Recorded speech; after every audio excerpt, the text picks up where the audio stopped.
আসসালামু আলাইকুম। আশা করি সবাই ভালো আছো। তো আজকে যেটা আমি ক্লাস করবো ক্লাস 8-এর জন্য। তো 8-এর আমি যেটা পড়াচ্ছিলাম চ্যাপ্টার স্কুলে, তার চ্যাপ্টার। তো তার চ্যাপ্টার যতটা হয়েছিল তারপর থেকে শুরু হবে। তো তোমরা সবাই জানো লকডাউনের জন্য এখন স্কুল বন্ধ, ক্লাস কবে শুরু হবে সেটাও আমরা কেউ বলতে পারছি না এখনও।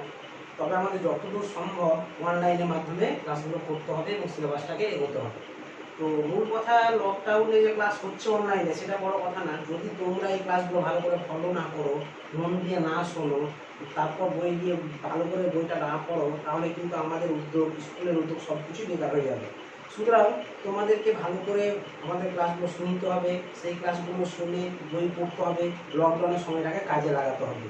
ফালতু এই দুটো মোবাইল না ঘেঁটে, না ঘুরে বেরিয়ে, যেহেতু তোমরা ক্লাস পাচ্ছ প্রত্যেকটা সাবজেক্টেরই, এখন 5-10 প্রত্যেকটা ক্লাসেরই ক্লাস শুরু হয়ে যাচ্ছে, তাই তোমাদের একটু গুরুত্ব সহকারে, যেমনভাবে তোমরা স্কুল দিয়ে পড়াশোনা করতে ঘন্টার সময়, তেমনই আমি যেদিন যেটা পড়াবো, প্রত্যেক স্যারই যেদিন যেটা পড়াবেন সেদিন রাতে সেই পড়াটা করে নিতে হবে, এটা ভেবে যে আমাকে পরের দিন স্কুলে গিয়ে পড়া দিতে হবে।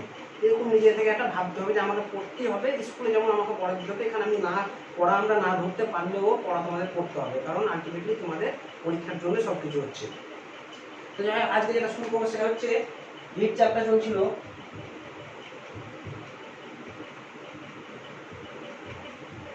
তাপ। হিট মানে হচ্ছে তাপ। তো এই চ্যাপ্টারটা অলরেডি আমরা পড়ে নিয়েছিলাম, 35 পৃষ্ঠা হিম মিশ্র পর্যন্ত স্কুলে হয়ে গেছিল। এবার যেটা শুরু হবে সেটা হচ্ছে বাষ্পীয় ভবন। আমরা আজকে যেটা শুরু করব সেটা হচ্ছে বাষ্পীয় ভবন। বাষ্পীয় ভবন বা বাষ্পায়ন। তাহলে এই ক্লাসটা আমাদের আজকে এটা নিয়ে আমরা আলোচনা করবো, বাষ্পায়ন বা বাষ্পীভবন এবং স্ফুটন, এগুলো কি জিনিস। এর আগে তোমরা অলরেডি গরম, কঠিন ভবন এগুলো সম্পর্কে জেনে ফেলেছো। তবু আমি আজকে একটু হালকা, যেহেতু অনেক ক্লাস হচ্ছে, আমি হালকা একটু আইডিয়া দিয়ে দিচ্ছি, তারপর আমি এই বাষ্পায়নটা শুরু করব। তো আমার কথা হচ্ছে যে একটা পদার্থ, যেমন ধরলাম বরফ। তো এই বরফ বা জল কটা অবস্থা? এই 3টে অবস্থা। যখন ওটা কঠিন রূপে থাকছে তখন সেটাকে আমরা বলছি বরফ। তো আমি মনে করলাম এটা হচ্ছে কি বরফ। এ আবার যখন তরল রূপে থাকছে তখন সেটাকে আমরা বলছি জল। আবার এ যখন বাষ্প হয়ে যাচ্ছে তখন সেটাকে আমরা বলছি কি জলীয় বাষ্প বা বাষ্প। তাহলে এই বরফ জলে কখন পরিণত হবে? নিজে থেকে তো পরিবর্তন হতে পারে না, নিশ্চয়ই কিছু একটা দিতে হবে যার কারণে বরফটা গলে জলে পরিণত হবে। আমরা কি জানি কি দিতে হয়? এখানে বরফ থেকে জলে নিয়ে যেতে গেলে আমাদের হিট দিতে হয়। যে চ্যাপ্টারটা নিয়ে করছি, এই যে হিট, এই হিটটা মানে হিট এক প্রকার তাপ, তাপ এক প্রকার শক্তি, এই শক্তিটা নিতে হবে। তাহলে বরফে যদি আমরা তাপ দিই তাহলে বরফ গলতে শুরু করবে, বরফ গলে কি হবে? জলে পরিণত হবে। আবার যদি আমরা জলে তাপ দিই তাহলে জল ধীরে ধীরে কি হয়ে যাবে? জল তাপ গ্রহণ করতে করতে করতে এক সময় গিয়ে কি ফুটতে শুরু করে, ফুটে কি হবে? ও বাষ্পে রূপান্তরিত হয়ে যাবে। তাহলে বরফ, যে বরফ মানে কঠিন, এটা হচ্ছে সলিড আইটেম, এটা হচ্ছে কি লিকুইড, লিকুইড আইটেম, আর এটা হচ্ছে কি ভ্যাপর বা গ্যাস। তাহলে সলিড থেকে লিকুইড মানে কঠিন থেকে জল, এই যে তাপ প্রয়োগে কঠিন থেকে জলে পরিণত হচ্ছে, এই যে এই প্রক্রিয়াটা, এই প্রক্রিয়াটাকে আমরা বলবো কি গলন। মানে কি বলছে, কঠিন পদার্থ গলে জলে পরিণত হচ্ছে, তাহলে এটাকে আমরা বলবো কি গলন। আবার জল যে বাষ্পে পরিণত হচ্ছে, তার মানে কি জল ফুটে ফুটে ধীরে ধীরে বাষ্পে পরিণত হচ্ছে ধীরে ধীরে, তাহলে জল থেকে যে বাষ্পে পরিণত হওয়ার ঘটনাটা, এটাকে আমরা বলবো কি বাষ্পায়ন বা বাষ্পীয় ভবন। যে চ্যাপ্টারটা আজকে আমরা পড়াবো, গলনটা আমাদের হয়ে গেছে অলরেডি, আমরা জল থেকে বাষ্পে পরিণত হওয়াটাকে আমরা পড়াবো, মানে বাষ্পীয় ভবন বা বাষ্পায়নটা পড়াবো। আবার সেম এখান থেকে যদি আমরা টেম্পারেচার মানে তাপ শক্তিটাকে বার করে নিই, এখান থেকে যদি তাপ শক্তি বার করতে থাকি তাহলে বাষ্প কিসে পরিণত হয়ে যাবে? জলে। আবার জল থেকে যদি তাপ বার করতে থাকে তাহলে বার করতে করতে একটা নির্দিষ্ট তাপমাত্রায় আসবে, যেখানে জলটা জমে কি হয়ে যাবে? কঠিন। তাহলে বাষ্প থেকে আবার জল পরিণত হয়, জল থেকে আবার কি কঠিন হতে পারে, মানে কঠিন থেকে জল, জল থেকে বাষ্প, তাপ দিলে কঠিনকে তাপ দিলে জল, জলকে তাপ দিলে বাষ্প হবে। তেমনই আবার বাষ্প থেকে তাপ টেনে নিলে জল হবে, জল থেকে আবার তাপ টেনে নিলে কি হয়ে যাবে? কঠিন। কারণ তরল থেকে এখানে কঠিন হচ্ছে, এই প্রক্রিয়াটাকে আমরা কি বলবো? যদি কঠিন থেকে তরলটাকে আমরা গলন বলি, তাহলে তরল থেকে কঠিন হওয়াটাকে আমরা কি বলবো? কঠিনীভবন। আবার জল থেকে বাষ্প, তরল থেকে বাষ্প হওয়াটাকে যদি আমরা বাষ্পায়ন বা বাষ্পীয় ভবন বলি, তাহলে বাষ্প থেকে তাপ টেনে নিয়ে জলে পরিণত, তরলে পরিণত হওয়ার ঘটনাটাকে আমরা কি বলবো? ঘনীভবন। তাহলে যখন এই বরফ থেকে জল হচ্ছে সেটা হচ্ছে কি গলন, আবার জল থেকে বাষ্প বাষ্পায়ন, যেটা আমরা আজকে পড়বো। আবার বাষ্প থেকে জল পরিণত হওয়া তাপ টেনে নিয়ে, এটাকে বলবো আমরা কি ঘনীভবন। আবার তরল থেকে কঠিন হওয়াটাকে আমরা কি বলবো, কঠিনীভবন।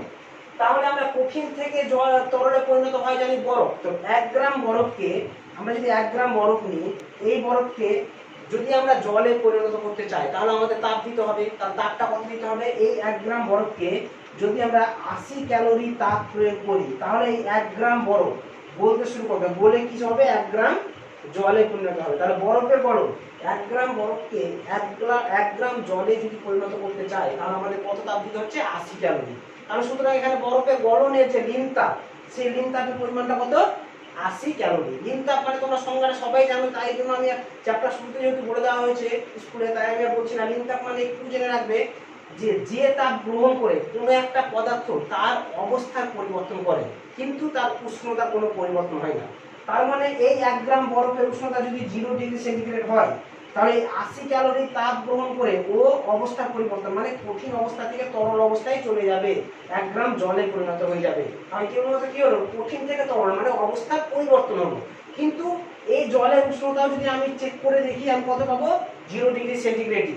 মানে বরফ যখন ছিল তখনও 0 ডিগ্রি সেন্টিগ্রেড উষ্ণতা ছিল, আবার যখন ও বলে জলে পরিণত হয়ে গেল তখনও উষ্ণতা কত, 0 ডিগ্রি সেন্টিগ্রেড। তাহলে বরফ থেকে জলে পরিণত হলে এর অবস্থার পরিবর্তন হলো কিন্তু উষ্ণতার পরিবর্তন হলো না। তাহলে এই যে 80 ক্যালোরি তাপটা নিয়েছে, এই তাপটা গেল কোথায়? আমরা জানি কি এই পেনটাতে যদি আমি তাপ প্রয়োগ করি তাহলে এর উষ্ণতা বৃদ্ধি পাবে, এটাই আমরা জানি যে তাপ প্রয়োগ করলে টেম্পারেচার বৃদ্ধি পায়। কিন্তু যেহেতু এই অবস্থা চেঞ্জ করছে তাই তাপ প্রয়োগে এর টেম্পারেচার বৃদ্ধি পাচ্ছে না। টেম্পারেচার বৃদ্ধি পাচ্ছে না বলে এই তাপটা এর অবস্থার পরিবর্তনের কাজে লেগে যাচ্ছে, মানে কঠিনকে ভেঙে তরলে পরিণত করতে এই তাপটা লেগে যাচ্ছে বলে উষ্ণতা জিরোই থেকে যাচ্ছে। তাহলে এখান থেকে যদি কোশ্চিন আসে হিমমিশ্র নিচে যেটা আছে দেখবে যে আমরা জানি বরফ গলনের লিন তাপ 80 ক্যালোরি পার গ্রাম।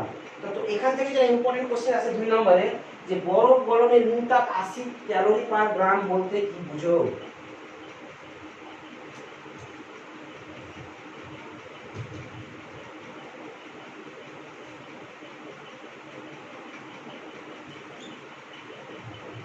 বরফ গলনের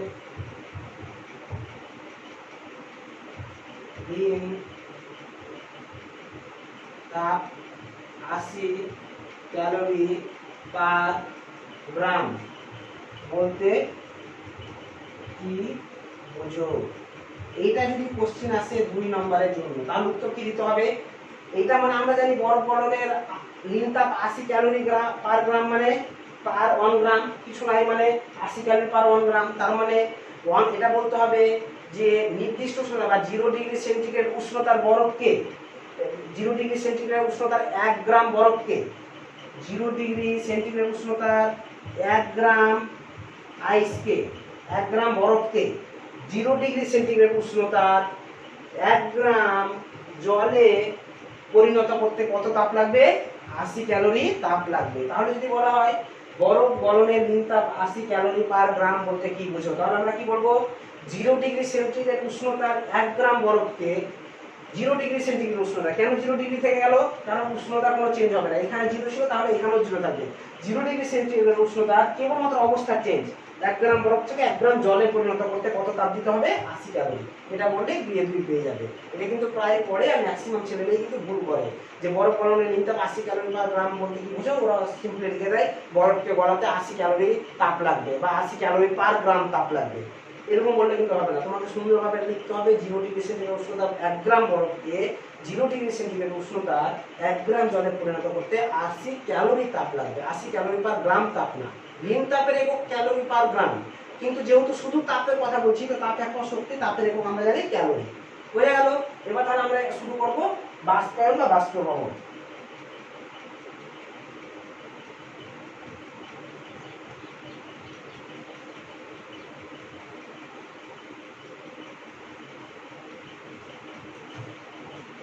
তাহলে বাষ্পায়ন বাষ্পীভবন মানে আমি কি বললাম যে তরল বাষ্পে পরিণত হবে। এর কয়েকটা উদাহরণ যদি আমরা দেখি, আমরা যদি সাপোজ হাতে জল ঢাললাম, আমি হাতে জল আছে কিছুক্ষণ আমি এবার জলটা মুছলাম না বা হাত মুখ ধুয়ে এলাম, আমি যদি আমি মুখ হাত না মুছে ফেলি তাহলে কি দেখতে পাবো, যে জলটা গায়ে হাতে লেগে আছে সেটা কিছুক্ষণ থাকবে, তারপরে কি দেখবো জলটা হাতে নেই, জলটা শুকিয়ে গেছে। তাহলে জলটা গেল কোথায়? আমরা এগুলো নিয়ে কখনো ভেবে হয়তো দেখিনি জলটা যাচ্ছে কোথায়। আমার হাত থেকে জলটা কে টেনে নিল? আমরা ভাবি কি যে আমাদের শরীর জল টেনে নিল। এটা কি সত্যি? শরীর কি জল টানে, নাকি জলটা অন্য কিছু হয়? বা তোমরা ভাবতে পারো যে কোথাও একটা ছোট একটা থালাতে জল, হালকা জল রেখে তুমি ছাদে রেখে দাও, তুমি গিয়ে দেখবে সন্ধ্যাবেলা গিয়ে দেখবে, রোদ পড়ার পর গিয়ে দেখবে যে ওই যে থালা বা বাটিতে তুমি যে জলটা রেখেছিলে সেই জলটা একদম কমে গেছে বা পুরোপুরি শুকিয়ে গেছে। হয়তো পুরোপুরি শুকোবে না, বেশি পরিমাণে জল, অল্প পরিমাণে জল রাখলে কিন্তু, বা ছাদে তুমি বোতলে জল যদি ফেলে দাও ছাদে, কিছুক্ষণ দেখবে ছাদটা ভিজে থাকবে, তারপরে শুকিয়ে যায়। এটা কেন হয়? অ্যাকচুয়ালি এটা হয় বাষ্পায়নের জন্য। কারণ তরলটা যখন হাতে লেগে থাকে আমাদের স্নান করা বা হাত ধোয়ার পর, তো ওই তরলটা যদি না মুছি, তাহলে ওই তরলটা কি হবে, আশেপাশে পরিবেশ থেকে আমাদের শরীর থেকে তাপ গ্রহণ করবে। তাপ গ্রহণ করলে কি তরলটার টেম্পারেচার বৃদ্ধি পেতে থাকবে, বৃদ্ধি পেতে পেতে একটা তাপমাত্রায় আসবে যেখানে ও নিজের অবস্থা চেঞ্জ করতে শুরু করবে। যখন অবস্থা চেঞ্জ করতে শুরু করে তখন কি ও বাষ্প হতে শুরু করলো, তো ধীরে ধীরে বাষ্পীভূত হয়ে গিয়ে বাতাসে মিশে যায় বলেই ওই তরলটা আমরা দেখতে পাই না। তাহলে বাষ্পায়ন জিনিসটা বোঝা গেল যে তরল বাষ্পে পরিণত হওয়ার ঘটনাটাকে বলা হয় বাষ্পায়ন। তো বাষ্পায়নের সংজ্ঞাটা আমি এবার ভালো করে লিখবো, দেখে নাও। বাষ্পায়ন তরলের উপরিতল থেকে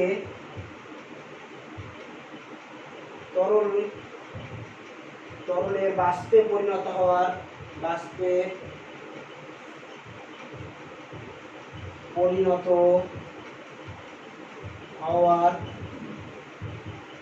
ঘটনাকে বাষ্পায়ন বলা হয়।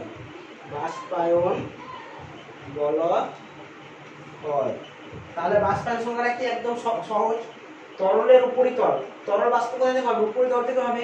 তরলের উপরিতল থেকে তরলের বাষ্পে পরিণত হওয়ার ঘটনাটাকে আমরা কি বলবো? বাষ্পায়ন বা বাষ্পীয় ভবন। তাহলে এর সম্পর্কে আরো কয়েকটা আমরা উদাহরণ দেখে নেব। যে এই উদাহরণটা এই জন্য দেখবো কারণ এই যে বাষ্পায়ন হয়, তাহলে এই বাষ্পায়ন কোন কোন বিষয়ের উপরে নির্ভর করে, এর জন্য আমরা কয়েকটা উদাহরণ দেখলে আমরা বুঝতে পারবো কোন কোন বিষয়ের উপরে নির্ভর করে।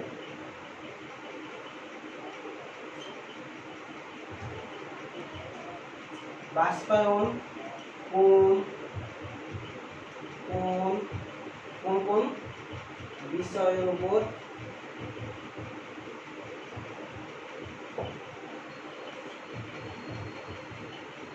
নির্ভর করে? বাষ্পায়ন কোন কোন বিষয়ের উপর নির্ভর করে? তাহলে এক নম্বর যেটা আমি বলতে যাব, তো সেটা হচ্ছে যে আমরা দেখেছি জলে যখন হাত ধুই, হাতে যখন জল লেগে থাকে, তো তার কিছুক্ষণ পরে দেখবো যে ওই জলটা পুরোপুরি হাত থেকে মুছে যাওয়ার জন্য বা পুরোপুরি হাত থেকে জলটা বিলীন হওয়ার জন্য বেশ কিছুক্ষণ কিন্তু টাইম লাগে। কিন্তু আমরা যদি হাতে ইথার বা স্পিরিট ঢেলে দেখি, তাহলে আমরা কি দেখতে পাবো, স্পিরিটটা কিছুক্ষণ পরেই আমাদের হাতে আর নেই, পুরোপুরি উড়ে গেছে, দেওয়ার সাথে সাথে উড়ে যাচ্ছে। তো এটা কি যে জলের থেকে স্পিরিটের তাহলে কি বাষ্পে পরিণত হওয়ার হারটা বেশি, মানে জলের তুলনায় স্পিরিটটা খুব তাড়াতাড়ি বাষ্পে পরিণত হয়ে যেতে পারে। তার মানে জলকে বাষ্পে পরিণত হওয়ার জন্য যতটা পরিমাণ তাপ শরীর থেকে বা আশপাশের পরিবেশ থেকে নিতে হচ্ছে, স্পিরিটকে তার তুলনায় অনেক কম পরিমাণ তাপে স্পিরিট বাষ্পে পরিণত হয়ে যাচ্ছে।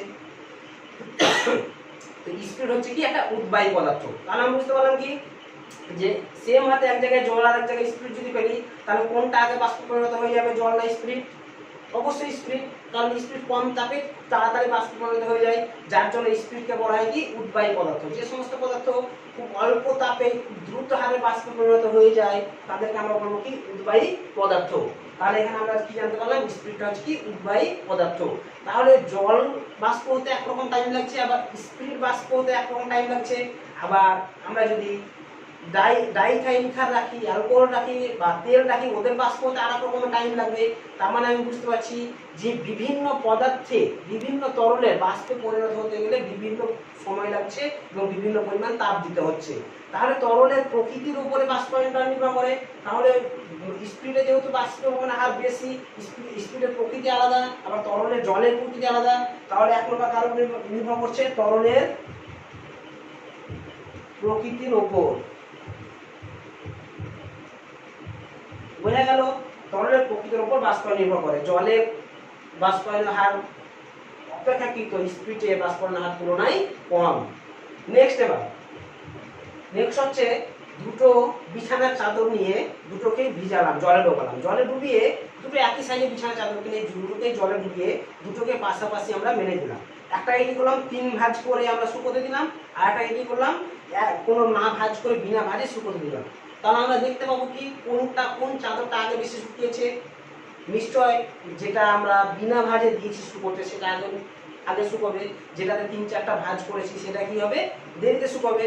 তার মানে যেটাতে ভাঁজ করিনি তার কি উপরিতলের সারফেসটা মানে উপরিতলের ক্ষেত্রফলটা বেশি, যেটাতে তুমি ভাঁজ করেছো ভাঁজ করার ফলে ওটা ছোট হয়ে গেছে। তাহলে দেখতে যেহেতু পাচ্ছি যে বিনা ভাঁজ মানে যার ক্ষেত্রফল বেশি সে তত তাড়াতাড়ি বাষ্পীভূত জলকে বাষ্পীভূত করে শুকিয়ে যায়। তাহলে আমরা বুঝতে পারছি কি তরলের উপরিতলের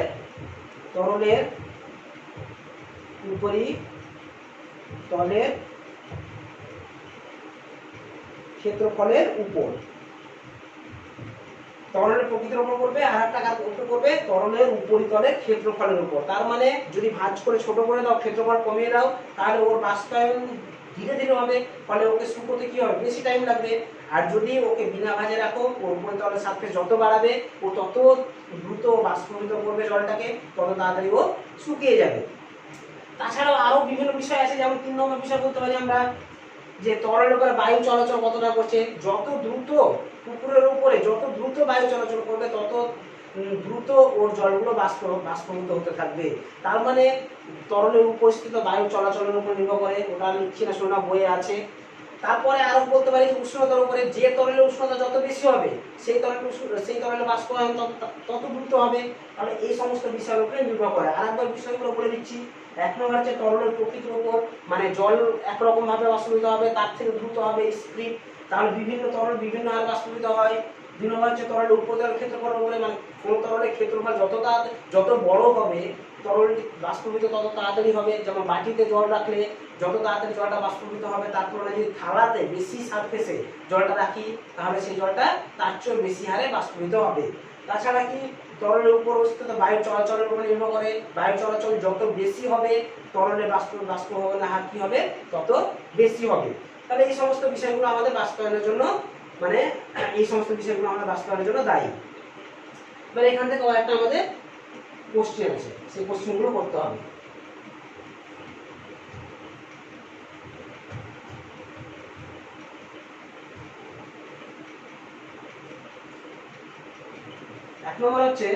এক নম্বর কোশ্চেন এটা হচ্ছে, সেটা আমাদের হাতে যখন স্পিড আমরা ঢেলে দিই তাহলে কি আমরা দেখতে পাই কি আমাদের হাতটাতে ঠান্ডা অনুভূতি হয় কি হয় না? তোমরা সবাই দেখেছো স্পিড ঢাললে কি সময় হাতটা ঠান্ডা হয়ে যায়, এটা কেন হয়? কোশ্চেনটা ভালো করে মনে রাখবে। আমাদের হাতে যদি আমরা স্পিড ঢেলে দিই তাহলে আমাদের হাতে ঠান্ডা বা শীতল অনুভূতি হয় কেন? এর কারণ হচ্ছে আমাদের এটা ধরে নাও হাত, এর যে অংশটা স্পিড ঢেলেছি সেই অংশটার স্পিড কি দ্রুত বাষ্পীভূত হতে থাকবে। এবার জল স্পিড তো তরল, সেখান থেকে বাষ্প হতে গেলে ওকে কি দিতে হবে? তাপ দিতে হবে। তাপ তো কেউ দিচ্ছে না বাইরে থেকে, তাহলে ও তাপটা কি হবে হাত থেকে ও তাপটা টেনে নেবে। হাত থেকে যদি ও তাপটা গ্রহণ করে নেয় তাহলে আমাদের শরীরে ওই যে জায়গাটা স্পিডটা আছে সেই জায়গায় হাতের টেম্পারেচারটা কি হয়ে যাবে কম হয়ে যাবে, যার জন্য আমাদের হাতটাতে শীতল অনুভূতি হয়। বোঝা গেল? আরেকবার বলে দিচ্ছি যে আমাদের হাতে যদি আমরা স্পিড ঢালি তাহলে যে অংশটা স্পিড ঢালবো সেই অংশটা স্পিডের সাথে সাথে বাষ্পীভূত হয়ে যায়। তো ওই অংশটা ঠান্ডা কেন অনুভূতি হয়? বাষ্পীভূত হওয়ার জন্য ওর একটা লিনতাপ দরকার। ওই লিনতাপটাও বাইরে পরিবেশ থেকে কিছুটা নেবে, আবার কিছুটা আমাদের হাত থেকে নেবে, আমাদের শরীরের টেম্পারেচার থেকে নেবে, যার ফলে যে অংশটা স্পিডটা আছে সেই অংশের টেম্পারেচারটা টেনে নেয়, যার জন্য আমাদের সেই অংশটা শীতল অনুভূতি হয়। এছাড়া 2 নম্বর কোশ্চেন আমরা দেখতে পাবো যে গ্রীষ্মকালে যখন খুব তাপ পড়ে তখন কুকুরগুলো কি করে, রাস্তাঘাটে যে কুকুরগুলো দেখতে পাবে দেখবে জিভ বার করে হাঁপায়, জিভ বার করে থাকে, জিভ বার করে হাঁপায়। তো কুকুরগুলোকে খুব তাপে জিভ বার করে হাঁপাতে দেখা যায় কেন? এর কারণ হচ্ছে একটাই, যে আমরা অতিরিক্ত টেম্পারেচারে আমরা কেউ সহ্য করতে পারি না, অতিরিক্ত গরম কেউ সহ্য করতে পারি না। কিন্তু যেহেতু আমরা মানুষ, আমাদের কাছে উন্নত প্রযুক্তি আছে, ফ্যান চালিয়ে এসি চালিয়ে আমরা শরীরকে ঠান্ডা রাখি, কিন্তু কুকুরদের কাছে সেই উপায়গুলো নেই। যার জন্য কুকুররা কি করে, তাপে দাঁড়িয়ে জিভ বার করে থাকে। ওদের জিভে কি থাকে? ওদের জীবের উপরে জল লালা থাকে, ওই লালাটা কি হবে তাপের প্রভাবে বাষ্পীভূত হওয়ার চেষ্টা করবে। ওই লালাটা যদি বাষ্পীভূত হতে চায় তাহলে ওর লিনতাপ দরকার, ওই লিনতাপটা কি করবে কুকুরের শরীর থেকে গ্রহণ করবে, যার ফলে কুকুরের শরীরটা ঠান্ডা অনুভূতি হয়। ও নিজের শরীরকে ঠান্ডা রাখার জন্যই জিভ বার করে দাঁড়িয়ে থাকে। বোঝা গেল? তাহলে এই সমস্ত যে দুটো কোশ্চেন, এই টাইপের কোশ্চেনগুলো তোমাদের করতে হবে। আর এখান থেকে আরো কোশ্চেন আসতে পারে, সেটা তুমি একটা কোশ্চেন করলে মেন কথাই মনে রাখতে হবে যে কোনো তরল বাষ্পীভূত হওয়ার জন্য ওর লিনতাপ দরকার। ওই লিনতাপটাও যার সংস্পর্শে আছে তার কাছ থেকে গ্রহণ করবে। তাহলে যদি আমরা বলি যে ফ্যানের নিচে যদি চাদর দিয়ে দিই, ভেজা চাদর, তাহলে আমরা নিচে শুয়ে থাকলে আমরা কি দেখতে পাই, ফ্যানের হাওয়াটা খুব ঠান্ডা বা আমাদের এসে লাগছে। তাহলে কেন এটা হয়? এর কারণ হচ্ছে চাদর থেকে চাদরে হাওয়া আসার ফলে, ফ্যানের হাওয়াটা যখন চাদরে আসছে, চাদরে যে ভেজা চাদরে যে জলগুলো থাকে সেই জলগুলো কি বাষ্পীভূত হতে চায়, যার ফলে চাদর থেকে ওই জল, চাদর থেকে আশেপাশের পরিবেশ থেকে তাপ গ্রহণ করে নেয়, ফলে চাদরের টেম্পারেচার আরো কমে যায়, ফলে চাদর ভেদ করে যখন হাওয়াটা নিচে আসে সেই হাওয়াটাও কি হয় ঠান্ডা হয়, ঠান্ডা চাদরের সংস্পর্শে এসে হাওয়াটা শীতল হয়ে যায়। এছাড়া আরেকটা কোশ্চেন আছে তোমাদের বইয়ে, এই জিনিসটা আছে যে ঘেমে আমরা হাওয়ার সামনে বা ফ্যানের নিচে দাঁড়ালে আমাদের শরীরে খুব আরাম হয়। কেন হয় এটা?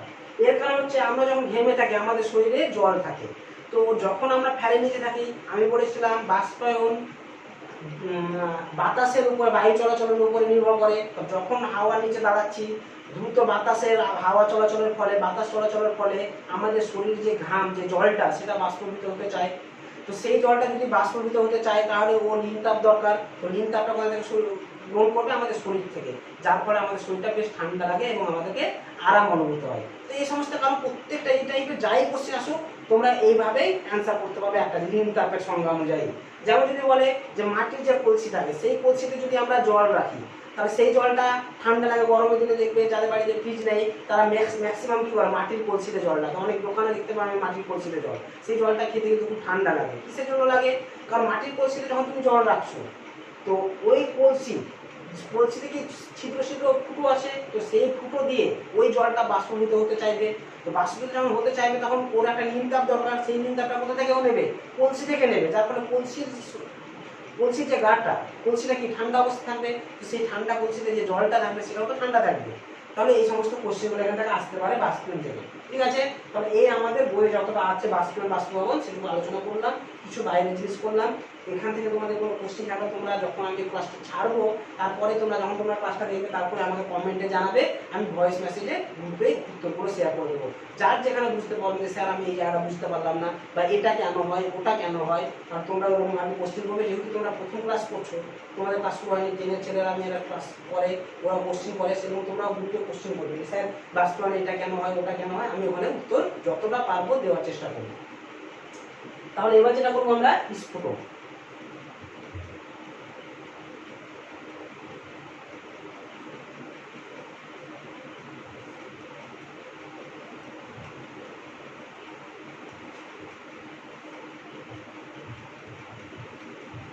স্ফুটন, তাহলে এই স্ফুটনটা যদি করতে যাই বাষ্পীভবন বা বাষ্পায়ন হয়ে গেল, সেকেন্ড পার্ট আসছে আমার স্ফুটন।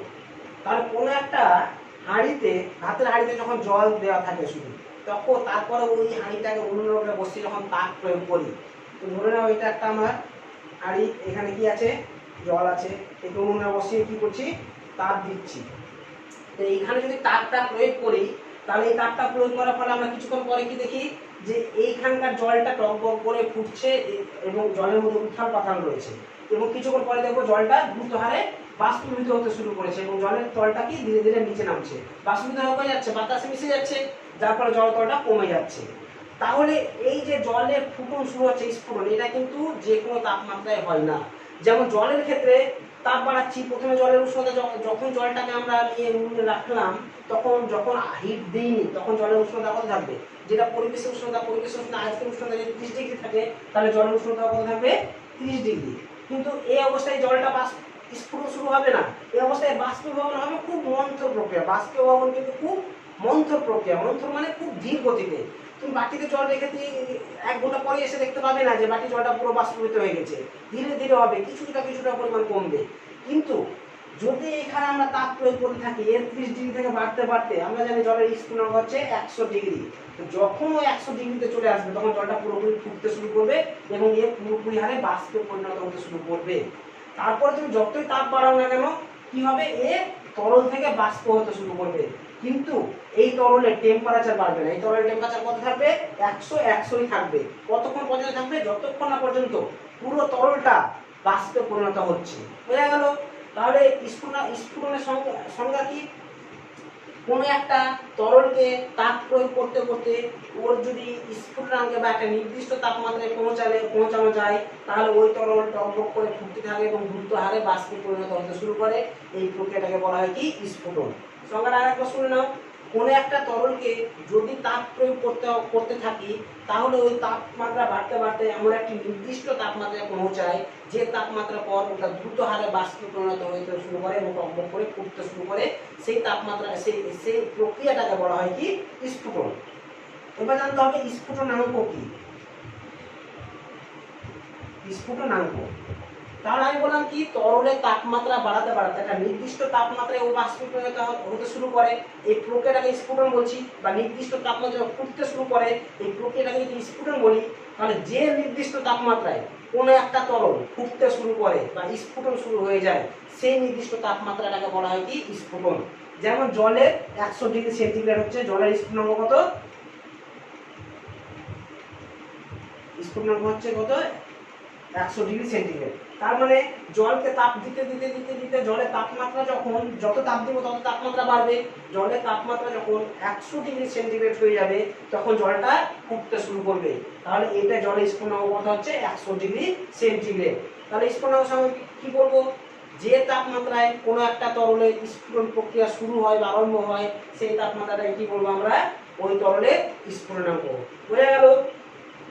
এবার আসছে এই স্ফুটন বা স্ফুটন প্রক্রিয়াটা বা স্ফুটনাঙ্ক কোন কোন বিষয়ের উপরে নির্ভর করে।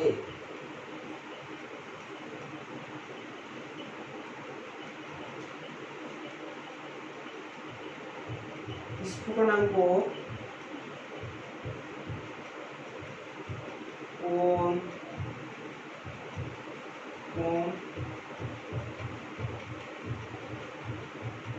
বিষয়ের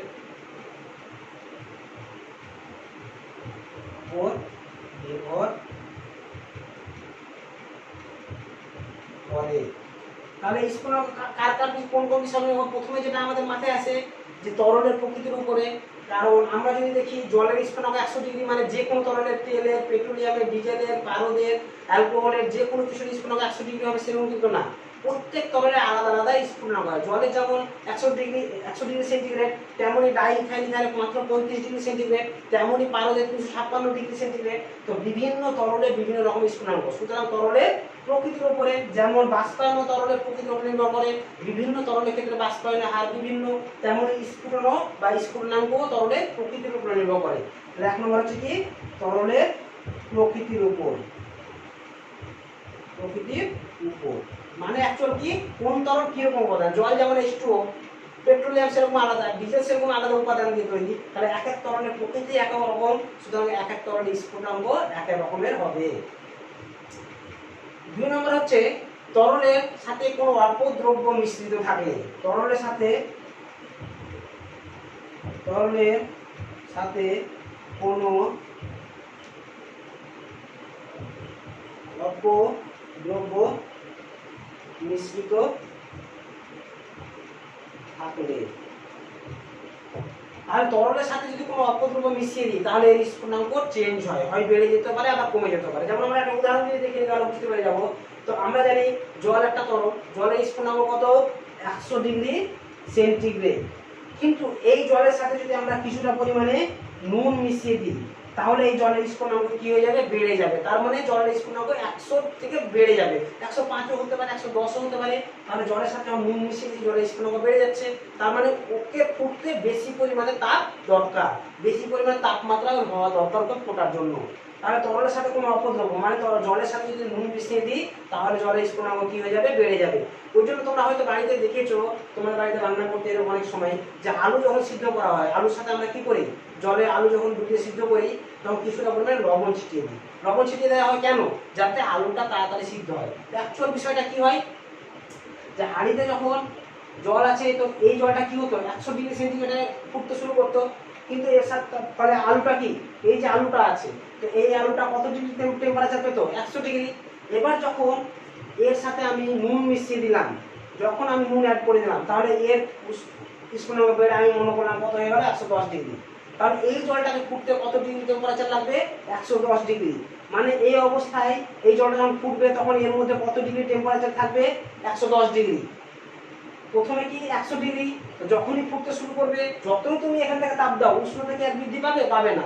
কেন? আমরা জানি যখন ফুটতে শুরু করে মানে তরল থেকে বাষ্পে পরিণত হতে শুরু করছে, এই জায়গাটা ভালো করে বুঝবে, যখন ফুটতে শুরু করছে তরল থেকে বাষ্পে পরিণত হতে শুরু করছে তখন কি হবে, ওর উষ্ণতা কোনোভাবে বৃদ্ধি পাবে না, 100 থাকবে। তুমি যতই তাপ দাও না কেন, যতক্ষণ পর্যন্ত ও ফুটছে পুরোপুরি বাষ্পে পরিণত না হচ্ছে ততক্ষণ ওর 100 হবে। তুমি 110, 120, 500 ডিগ্রি করতে পারবে না। ফলে আলুটা কি 100 ডিগ্রি সেন্টিগ্রেডে সিদ্ধ হবে। এবার যখন তুমি নুন মিশিয়ে দিলে তখন ওর স্ফুটনাঙ্ক বেড়ে কত হয়ে গেল 110 ডিগ্রি। মানে ও 110 ডিগ্রি সেন্টিগ্রেডে ফুটতে শুরু করলো। ফলে ওর যতই তুমি তাপ দাও ওর উষ্ণতা কি 110 ডিগ্রি আছে। ফলে এখন আলুগুলো কত ডিগ্রি টেম্পারেচার পাচ্ছে 110 ডিগ্রি। আগে কত পাচ্ছিল 100 থেকে তো বাড়ছিল না, কারণ স্ফুটনাঙ্ক 100 মানে কি, যতক্ষণ পর্যন্ত জলে বাষ্পে পরিণত না হচ্ছে পুরো জলটা ততক্ষণ পর্যন্ত তুমি যতই তাপ দাও ওর স্ফুটনাঙ্ক স্থির থাকবে। এটাই আমরা লিন তাপ সংজ্ঞা অনুযায়ী জানি যে উষ্ণতা স্থির থাকে অবস্থা পরিবর্তনকালীন। তো এখানে যেহেতু জল বাষ্পে পরিণত হচ্ছে, টকবক করে ফুটছে মানে কি, জল তো বাষ্পে পরিণত হচ্ছে, সবাই তো ওটা দেখেছো। তো এই ক্ষেত্রে প্রথম ক্ষেত্রে 100 ডিগ্রি পাচ্ছে, পরে যখন লবণ মিশিয়ে দিচ্ছি তখন জলটা স্ফুটনাঙ্ক কত হয়ে যাচ্ছে, জলের টেম্পারেচারটা 110 বা 105 বা 115। তো যেহেতু বেড়ে যাচ্ছে সুতরাং আলুটা কি তাড়াতাড়ি সিদ্ধ হবে। তাহলে এটা হয়ে গেল আমাদের তরলের সাথে কোনো অপদ্রব্য মিশতে থাকে 2 নম্বর পয়েন্ট। 3 নম্বর পয়েন্ট হচ্ছে চাপ। তাহলে আমরা দেখেছি চাপ মানে কি, কোনো তরলের উপর যদি আমরা চাপ বাড়িয়ে দিই তাহলে তরলের স্ফুটনাঙ্ক বেড়ে যায়।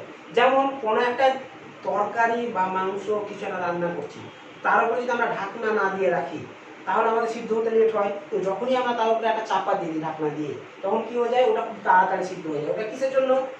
তার কারণ এটাই যে যখনই ওর উপরে আমি ঢাকনা দিয়ে দিচ্ছি তো ভেতরের যে বাষ্পটা সেটা বেরিয়ে বাইরে যেতে পারছে না। এটা ধরে নাও হাঁড়ি, এখানে তাপ দিচ্ছি, এখানে আমরা রান্না করছি, এর যে বাষ্পটা বেরিয়ে বাইরে যাচ্ছিল এখানে ঢাকনা দেওয়ার কারণে বাষ্পটা কি বাইরে যেতে পারছে না। ফলে এখানে বাষ্পটা এইখানে জমে থাকছে। বাষ্প যত বাড়ছে তত এই তরলের উপরে বাষ্পটা কি বেশি পরিমাণে চাপ দিচ্ছে। তো চাপ যখনই বৃদ্ধি পাচ্ছে তরলের স্ফুটনাঙ্ক বেড়ে যাচ্ছে। সুতরাং চাপ বাড়ালে তরলের স্ফুটনাঙ্ক কি হয়ে যায়, বেড়ে যায়। তো তরলের স্ফুটনাঙ্ক, জলের স্ফুটনাঙ্ক স্বাভাবিক অবস্থায় 100 ডিগ্রি সেন্টিগ্রেড থাকলে চাপ বাড়িয়ে এটা যদি আমি 120 করে দিলাম তাহলে এইখানে যে খাদ্যদ্রব্যটা আছে সেটা কত ডিগ্রি সেন্টিগ্রেড উষ্ণতায় সিদ্ধ হবে, 100 পরিবর্তে 120 ডিগ্রি সেন্টিগ্রেড উষ্ণতায় সিদ্ধ হবে। সুতরাং আমরা বুঝতে পারছি কি, যে চাপ বাড়ালে কোনো কিছু তাড়াতাড়ি সিদ্ধ হয়, মানে চাপ বাড়ালে তরলের স্ফুটনাঙ্ক বেড়ে যায়। তো এই সমস্ত বিষয়ের উপরে জলের স্ফুটনাঙ্ক নির্ভর করে। 1 নম্বর তরলের প্রকৃতির উপরে, এক এক রকমের তরলে এক এক রকম স্ফুটনাঙ্ক হয়। 2 নম্বর তরলের সাথে কোনো অপদ্রব্য নুন বা অন্য কিছু মিশিয়ে দিলে স্ফুটনাঙ্ক বেড়ে যায়, আবার কোনো কোনো পদার্থ মিশিয়ে দিলে স্ফুটনাঙ্ক কমেও যেতে পারে, আবার এর সাথে কি চাপ বাড়িয়ে দিলে স্ফুটনাঙ্ক বেড়ে যায়। তো চাপ বাড়ালে স্ফুটনাঙ্ক বেড়ে যায় এরকম একটা উদাহরণ দেখবো আমরা, চ্যানেলে কোশ্চেন আসতে পারে।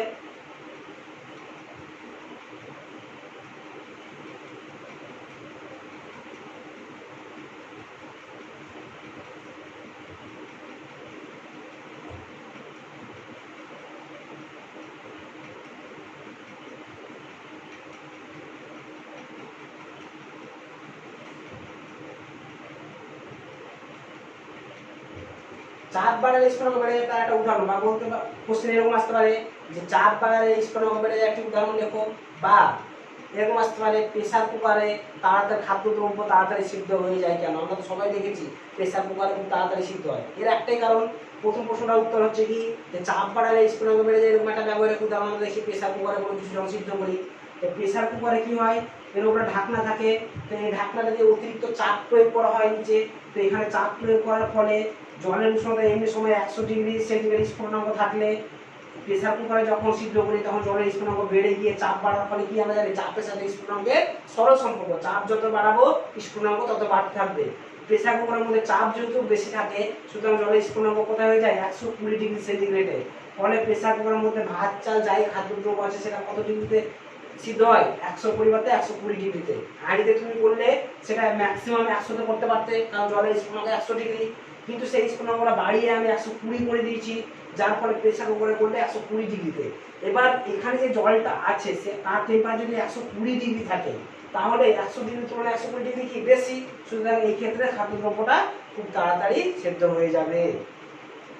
তাহলে এটা চলে গেল আমাদের প্রেসার কুকারে। এবার তাহলে এই উল্টোটা চাপ কমালে কি হয়ে যায়, স্ফুটনাঙ্ক কমে যায়। এরও একটা উদাহরণ দেখে নেবো। তো আমরা একটা হাঁড়িতে আমরা জল নিলাম, সেই জলটাকে আমরা তাপ প্রয়োগ করেছি, জলের উষ্ণতা বৃদ্ধি পাবে, তখন কি বাষ্প হতে শুরু করবে? করবে না, ফুটতে শুরু করবে না। কখন গিয়ে ফুটতে শুরু করবে জলটা? যখন উষ্ণতাটা গিয়ে 100 ডিগ্রি হয়ে যাবে তখন জলটা ফুটতে শুরু করবে।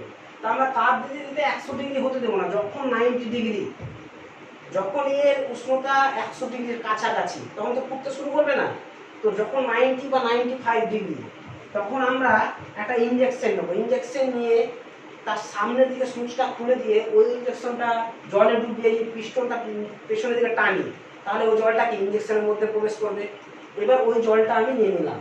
তাহলে এই যে জলটা ইনজেকশনে নিলাম তার টেম্পারেচার আমি কত ধরলাম? 100 না, কিন্তু 90 ডিগ্রি। এই 90 ডিগ্রিতে জলটা কি ফোটার কথা?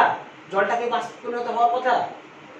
কথা না। কেন? জলের স্ফুটনাঙ্ক 100 ডিগ্রি। এই ক্ষেত্রে আমি যে জলটা নিয়েছি সেটা 90 ডিগ্রি। তাহলে 90 ডিগ্রিতে জল কি করে ফুটবে? এবার এই যে ইনজেকশনটা নিলাম, এটা আমি মনে করলাম এর ভেতরে একটা পিস্টন আছে, এই পর্যন্ত জল নিয়েছি, এই পর্যন্ত জল নিয়েছি, এই জলের টেম্পারেচার কত? 90 ডিগ্রি। এই অবস্থায় জলটা ফুটবে না। এবারে পিস্টনটাকে আমি নিচের দিকে টেনে নিচ্ছি, টানছি, তাহলে এই যে জলের উপরে পিস্টনটা এইদিকে যদি সরিয়ে নিচের দিকে টানি, পিস্টনটা যদি টানি, তাহলে কি হবে? এই জলের আয়তনটা বেড়ে যাবে, ফলে এই জলের উপরে পিস্টনের চাপটা কি কমবে। এবার চাপ বাড়লে যদি স্ফুটনাঙ্ক বেড়ে যায়, তাহলে চাপ কমলে কি হবে? স্ফুটনাঙ্ক কমে যাবে। তাহলে এটা যখন টেনে দিলাম এর জলের উপরে কি চাপটা কমে গেল, ফলে স্ফুটনাঙ্ক 100 ডিগ্রি থেকে কমে গেল, কমে 80 বা 85-এ চলে এলো। তো এটা যখনই আসবে তখনই এই জলটার উষ্ণতা কত ছিল? 90 ডিগ্রি। ফলে জলটা কি হয়ে যাবে? ফুটতে শুরু করবে। তো জলটা যখন উনুনে ছিল তখন জলটা কিন্তু ফুটতে শুরু করেনি, কেন? 100 ডিগ্রিতে যায়নি, 90 ডিগ্রিতে জল ফুটছিল না। ওই জলটাকে যখন আমি চাপ কমিয়ে দিলাম পিস্টনে নিয়ে, তখন জলটা কি 90-তে ফুটতে লাগলো। তার মানে আমরা কি বুঝতে পারলাম? যে চাপ যদি কমিয়ে দিই তাহলে জলের স্ফুটনাঙ্ক কমে যায়, তেমনই আবার যদি আমরা চাপ বাড়িয়ে দিই তাহলে জলের স্ফুটনাঙ্ক কি হয়ে যায়? বেড়ে যায়। তাহলে এই চলে গেল আমাদের স্ফুটন।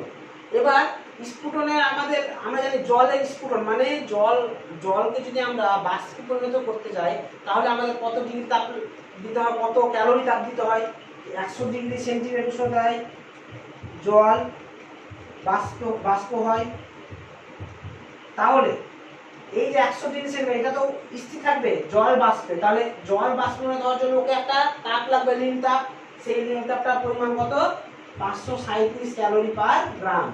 মানে যদি বলি জলের স্ফুটনের লিন তাপ কত, বা জলের বাষ্পীভবনের জন্য লিন তাপ কত? 537 ক্যালোরি পার গ্রাম। তো এইখানেও কোশ্চেন আসতে পারে কিরকম, যেমন বরফের ক্ষেত্রে কোশ্চেন এসেছিল যে বরফ গলনের লিন তাপ 80 ক্যালোরি পার গ্রাম বলতে কি বুঝো, তেমনই এখানে আসতে পারে জলের বাষ্পীভবন বা জলের স্ফুটনের লিন তাপ 537 ক্যালোরি পার গ্রাম বলতে কি বুঝো। তো এটা আমরা লিখব কি, যে 100 ডিগ্রি সেন্টিগ্রেড উষ্ণতা, জলের উষ্ণতা স্ফুটন হয় মানে উষ্ণতা কত থাকবে? 100 ডিগ্রি। উষ্ণতা আর তাপ দুটো কিন্তু আলাদা জিনিস। উষ্ণতা 100 ডিগ্রি থাকবে, জল বাষ্পীভূত হবে তখন। জলের উষ্ণতা যদি 100 না হয় তাহলে জল কিন্তু বাষ্পীভূত হবে না। কারণ জলের উষ্ণতা যখন 100 ডিগ্রি তখন জল কি হবে? বাষ্পীভূত হবে। এবার পুরোপুরি বাষ্পীভূত হওয়া পর্যন্ত বাষ্পের উষ্ণতা কত থাকবে? 100 ডিগ্রি। কেন? আমরা লিন তাপের সঙ্গে অনুযায়ী কি জেনেছি? উষ্ণতা স্থির থাকে কেবলমাত্র অবস্থার পরিবর্তন। জল থেকে বাষ্প মানে কেবলমাত্র অবস্থার পরিবর্তন, তরল থেকে বাষ্প।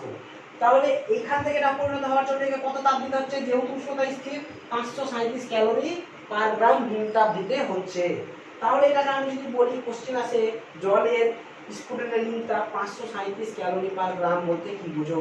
তাহলে 537 ক্যালোরি পার গ্রাম বলতে কি বুঝো বলতে গেলে আমাকে লিখতে হবে 100 ডিগ্রি সেন্টিগ্রেড উষ্ণতা 1 গ্রাম জলকে, 100 ডিগ্রি সেন্টিগ্রেড উষ্ণতা 1 গ্রাম জলকে 100 ডিগ্রি সেন্টিগ্রেড উষ্ণতা সেম থাকবে, 1 গ্রাম বাষ্পে পরিণত করতে কত তাপ লাগবে? 537 ক্যালোরি তাপ দিতে হবে। বোঝা গেল? তাহলে জলের বাষ্পীভবন বা জলের স্ফুটনের লিমিটটা 537 ক্যালোরি পার গ্রাম, মানে বোঝাচ্ছে 100 ডিগ্রি সেন্টিগ্রেড উষ্ণতার 1 গ্রাম জলকে 100 ডিগ্রি সেন্টিগ্রেড উষ্ণতা সেম উষ্ণতার 1 গ্রাম বাষ্প পরিণত করতে কত তাপ লাগছে? 537 ক্যালোরি তাপ লাগছে। তো এই হয়ে গেল আমাদের স্ফুটন। তাহলে আমাদের বাষ্পায়ন হয়ে গেল, স্ফুটন হয়ে গেল, একদিনে দুটো করে দিলাম। পরের দিন আমি ঘনীভবনটা করে দেবো, কিভাবে মেঘ সৃষ্টি হয়, কিভাবে কুয়াশা সৃষ্টি হয়, কিভাবে হবে। জল থেকে তো বাষ্প থেকে তো কুয়াশা সৃষ্টি হয়, বাষ্প থেকেই তো বাষ্পই গিয়ে তো জলকণার রূপে মেঘ হয়। তো সেটা কিভাবে হয়? সেটা নিশ্চয়ই তাপ বর্জন করে ঘনীভবনের ফলে হয়। তাহলে সেই ঘনীভবনটা আমি পরের দিন বুঝিয়ে দেবো। আজকে এই পর্যন্ত থাক, ভালো থাকো। এই পড়াটা তোমাদের হোম টাস্ক থাকলো, ভালো করে পড়ে নেবে। এখান থেকে কোনো কোশ্চেন আসলে অবশ্যই আমাকে জিজ্ঞেস করবে। সবাই ভালো থাকো। আসসালামু আলাইকুম।